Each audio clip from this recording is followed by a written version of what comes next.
thank you so much for making time to spend on this Thursday evening. It really is important, and I'm very, very grateful. For those of you I haven't met yet, my name is Troy Brice. I'm the new General Manager of your council here. And tonight, this is simply an information sharing session with you to help you understand what this council of yours actually does. I'm absolutely new to local government. I've been in the job now for 8 weeks. And when I first started looking at what King Island Council does, I really just thought it was rates, rubbish and airport, having flown in here in March. Sprinting to learn to see what this council does for the community, I was just absolutely so surprised the breadth and depth of the things we do. And that's what I want to share with you tonight. So it's an information session, and I'd really love you to join me and my team that are here tonight and the council members for a cup of tea after with a CWA prepared just next door in our supper room here.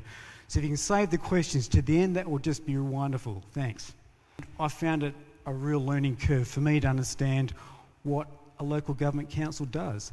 And we're special in so many different ways because of what King Island is. The King Island Council values.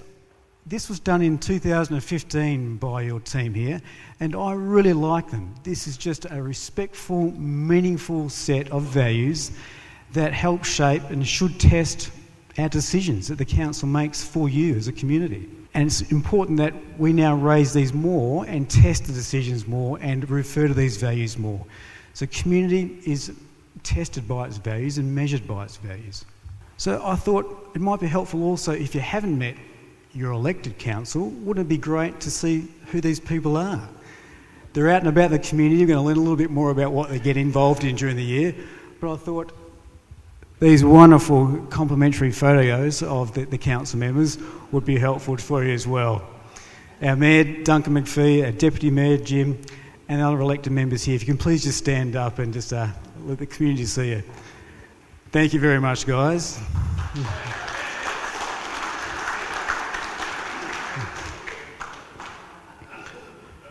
So these guys, they're your elected members. You've elected these council people to represent the community, to make decisions for the community. And this is what I had to quickly learn how a council operates. So your council members set the policy for the community. They set the intentions of the community.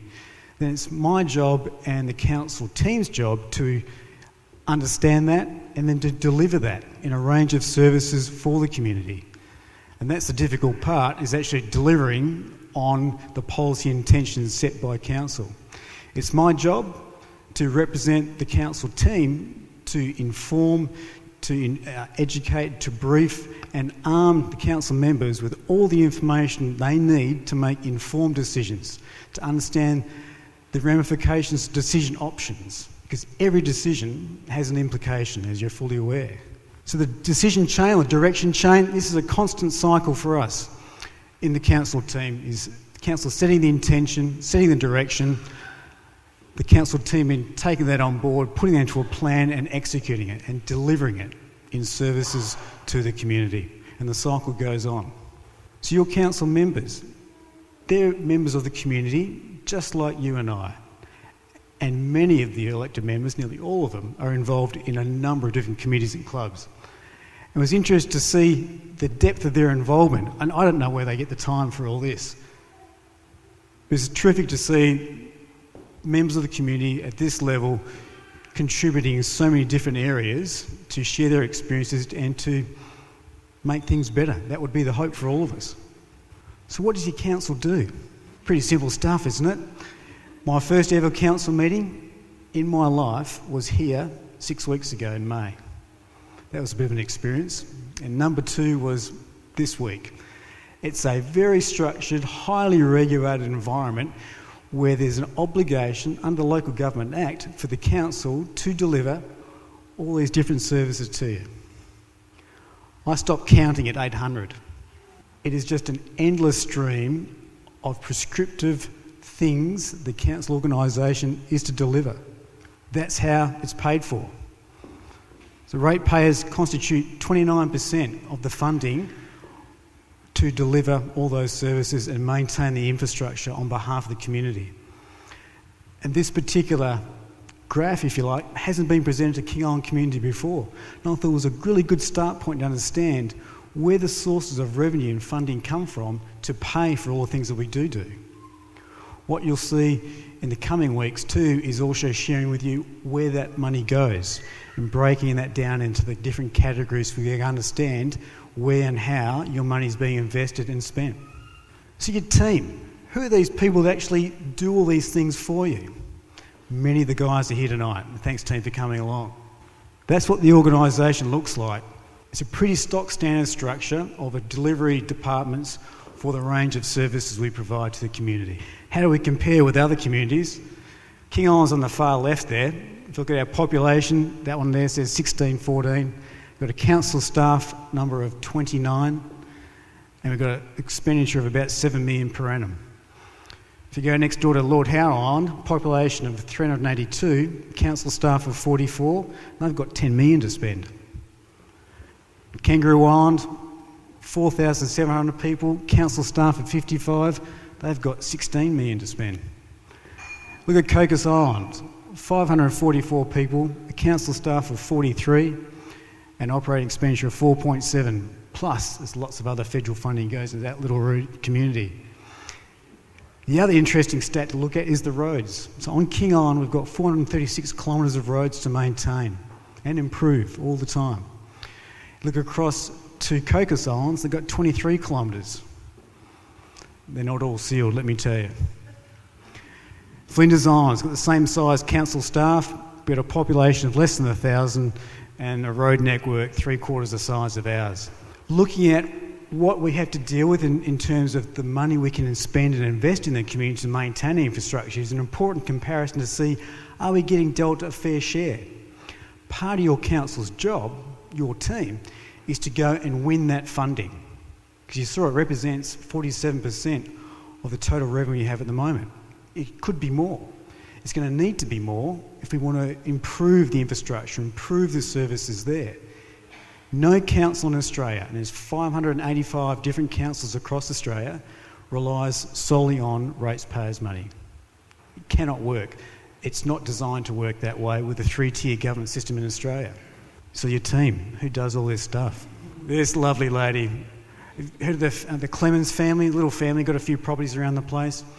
Amy is a customer service office there in the front desk. It's nice to have a smiling face to meet when you come in the morning. She refused to put a photo up, but Leah, there she is.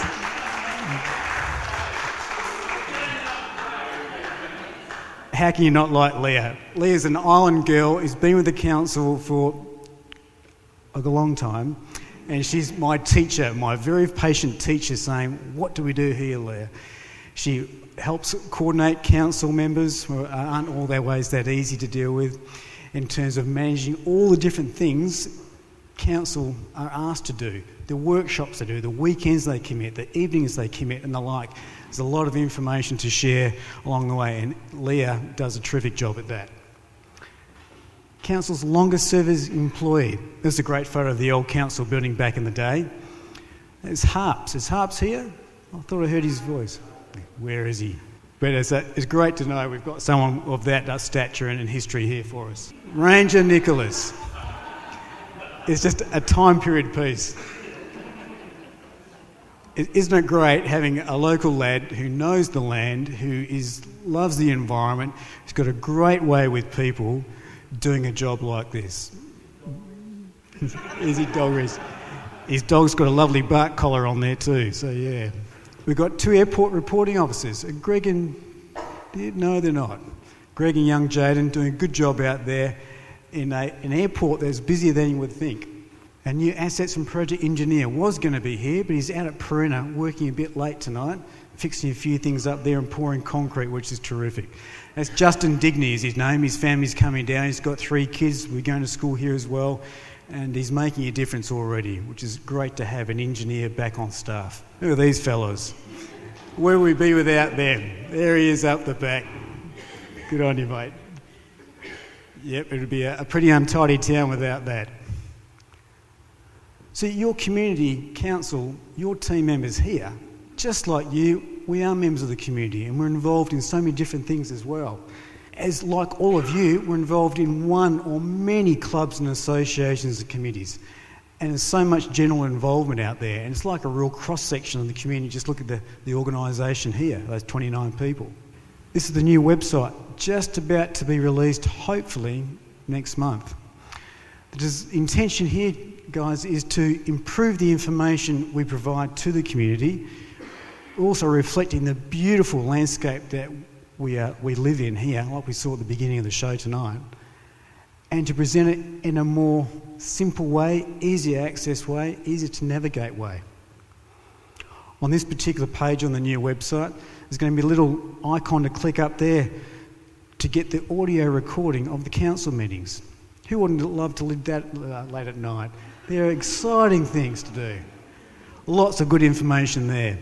That little bit of evolution hasn't taken much to do, but it's just a matter of putting some effort in some areas, improving the information that the community has access to. I think it's important. There's many things like that going to come along. Again, the imagery is just terrific, and there's a great team behind this. So that should say King Island Council's future focus. This is why I'm here. This is what attracted me to King Island. I want to make a difference. I've seen enough, I've done enough. I think I can really contribute. That's why I want to be here.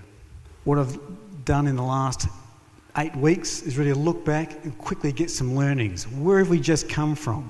What have we done well? What can we do better? What shouldn't we do again?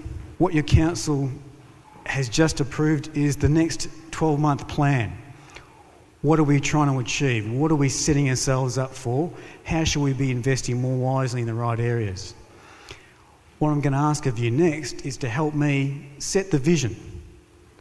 Where does King Island want to be? That's our future focus. This is really the exciting part. For us, what is going to be our generational legacy we're leaving King Island? It is all about the community. The community defines the vision. The community sets where we want to go, what we want to protect and define as King Island. That comes down to this thing called strategy. Strategy is that big picture, the big picture roadmap of what we're going to do and how we're going to get there. We need economic investment. If we want better roads, we want improved schools, we want better infrastructure around the place, not just better streets and everything else. So many things are about getting economic investment into the community. If we want to protect just the way we are right now, well then we do need to accept everything as it is right now. That includes roads and other things. If we want things to be improved, we need to generate some money coming in the right way. That's what the community is to define. Our environment, we're proud of it. We live in one of the most pristine parts on the planet. I've lived and worked on 4 continents. I've been to some of the worst places on the planet. I've lived in some of the biggest cities. I think this is pretty damn good here. Some beautiful water, beautiful marine environment, some incredible farmlands, and the cleanest air on the planet, hands down. That's the scientific fact. Isn't that just incredible what we live in? How do we protect that more? How do we set that up more to actually working better with our environment? What's some of these age-old practices like waste management that we should be doing the best in class for the planet? Why can't we do that here? These are some of the things I'm really going to ask you to contribute to in the coming period. The King Island culture. What is that? What is the King Island way? What and how do we define us as a community? Why are we different to others? What are we trying to preserve and protect? What's important? The next forum we're going to put to the community in a couple of months' time is to ask you to help define what is our vision and how do we want to get there. Not just 5 years, 10 years. Let's think of that 50-year generational vision. Let's define that and let's seize that. Once we can do that, then we can work back and to work out what we need to do to achieve that, to lay those bricks on the path to get there. This is the important bit, and it needs you. Council doesn't tell and should not tell the community where we're going, what we're doing. council should ask, and together you define that strategic way, just define that vision, and you continue to engage, inform, advise, and seek the wisdom of the community to get there where we need to be. That's a united community. That's a community recognising its values, recognising its uniqueness, and setting that in stone. That's a wonderful piece to be in. King Island has got so many amazing things to be proud of, like all those visuals we just saw at the beginning. You can make it even better and protect it. You need to define what you want to protect. Help me understand that. So that's it. Thank you very much, everyone.